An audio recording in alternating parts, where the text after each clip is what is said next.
আমি কত বড় বোকাচোদা। হয় বু, তো দেখলে বোঝা যাচ্ছে। আজকে ছিল আমার অর্থনীতি পরীক্ষা। সে 40-50 কিলোমিটার পথ পাড়ি দিয়ে এই রোদির মধ্যে এসে দেই কি পরীক্ষা নেই, পরীক্ষা স্থগিত ঘোষণা করি।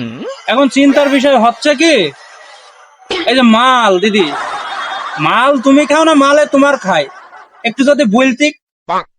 অথচ আমি বোকাচোদা এটি জানি না, মানে কেউ আসেনি পরীক্ষা দিবি। শালার এমন খাতায় নাম লেখালাম গো, একটা লাইক কমেন্ট শেয়ার ভাইরাল হওয়ার জন্য। শুধু আমি আইছি, তাহলে ধন ধরতে হয় রে। কত বড় মাদার চোদা আমি বলতে, সবাই জানে আজকে পরীক্ষা নেই।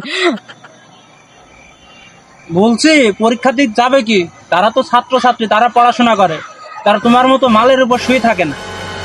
পরীক্ষার ডেটে তো পরীক্ষা হবে, সময়ের কাজ অসময় করতে গেলে হবে? আর আমি ফোন এমন টিপি, সারাদিন ফোন টিপি, অথচ আমি জানতে পারলাম। তাও ভালো যে তুমি ফোনই টেপো, ফোনের বদল অন্য কিছু টিপলি আবার কি হয়তো সেটি তো আর ভোলা যায় না। আজকে পরীক্ষা নেই, আমার মতো বোকাচোদা আর আছে? না আছে না